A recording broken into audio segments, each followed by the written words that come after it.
তোমরা তো আগের ভিডিও দেখেছে তৃতীয় পার্টে। আজ হচ্ছে আমাদের দীঘায় 2 দিন হয়েছে। কাল যাব কিন্তু বাড়ি। আর আজকে বিকেলটা কিভাবে কাটছে তোমাদের সাথে সেটাই শেয়ার করব। আমরা রেডি হয়ে বেরিয়ে পড়েছি, যাব মোহনা ঘুরতে। আর এদিকে কিন্তু মেঘ করেছে, তো আমরা ভাবছি মনে হয় বৃষ্টিই চলে আসবে। এদিকে টোটো করে নিলাম, দেন যাব আমরা মোহনা যাওয়ার পথেই কিন্তু আমাদের জগন্নাথ মন্দিরটি পড়ছে। এই দেখো দিনের বেলায় লুকটা দেখো জগন্নাথ মন্দিরটার, আর রাত্রেবেলায় লাইটিংয়ে ভরা, বেশ ভালো লাগে। আরও দিনের বেলা তো সুন্দর লাগছে, আর রাত্রেবেলা আর একটু লাইট টাইট থাকে, সেগুলো আরও সুন্দর লাগে। এইদিকে টোটো চেপে গিয়েছে, অনেকটা একটু যেতে হয় মোহনা আর কি। তো এই দেখো পাশে একটা পার্ক রয়েছিল, সেগুলোও আমরা দেখতে দেখতে চলে গেলাম। মোহনায় এসে আমি বেশ ভালো লাগছিল, সত্যি খুব মজা আসছিল। আর প্রচণ্ড পরিমাণে হাওয়া দিচ্ছে গরমের সময়। সত্যি কথা বলতে এতটা হাওয়া ঠান্ডা, সৈকতে তো তোমরা জানোই হালকা ঠান্ডা হবে, বেশ ঠান্ডা ঠান্ডা ওয়েদার, বেশ ভালো লাগবে।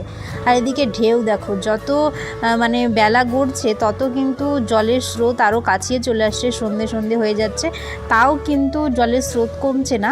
আর দেখো এদিকটায় সত্যি বলতে এতটা সুন্দর লাগছে বলে বোঝাতে পারবো না।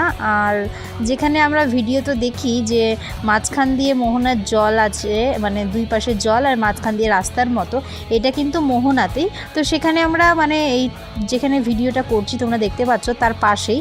তো ওইদিকে আর গেলাম না, যেহেতু জল দুই পাশে থাকলে বেশি সুন্দর লাগে। জলটা যেহেতু অনেকটাই দূরে চলে গেছিলো, তার জন্য আর ওখানটা ভিডিও করিনি। তো তারপরে নিচে নেমে এইগুলো তো ভিডিও করছিলাম, বেশ সুন্দর লাগছিলো, আমার তো ভীষণ ভালো লাগছিলো, কি বলবো তোমাদেরকে। আর জল কান্না ভালো লাগে, কারো পাহাড় ভালো লাগে, কারো সমুদ্র ভালো লাগে। তো যাই হোক, এদিকে সন্ধেও হয়ে গেছিলো। আর এদিকে দেখো ছোটো ছোটো যে ঝিনুক পোকা নাকি জানি না এটাকে কি বলে, এত সুন্দরভাবে ডিজাইন করেছে, দেখেছো? মনে হচ্ছে মানুষে আঁকা।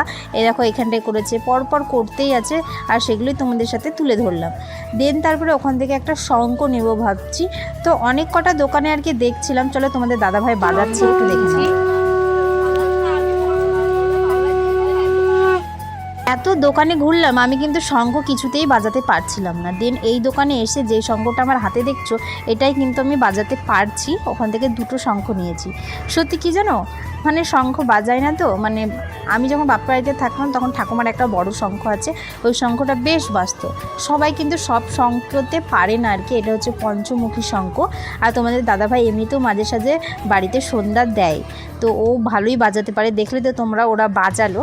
তো এদিকে সব যেহেতু কালকে আমরা বাড়ি চলে যাব, তাই এদিকে কিছু কেনাকাটা করে নিচ্ছিলাম। আর সন্ধেবেলায় এই সমুদ্রের ধারে বাজার করতে এসেছি, আর এত হাওয়া, সত্যি তোমাদেরকে আর বলতে পারছি না, না গেলে তোমরা বুঝতে পারবে না।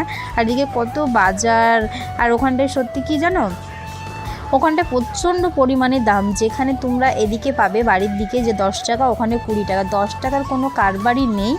আর কি বলবো, আর ওখানটায় বিভিন্ন ধরনের মানুষজন যায়, তো ভিড় তো হবেই, আর দাম তো প্রচণ্ড, তো বলা যায় না। আর এই দেখো সমুদ্র অন্ধকার হয়ে গেছে, যেহেতু রাত্রেবেলায়, তখন বাজে 9টা মতো। আর দেখো ভিউটা।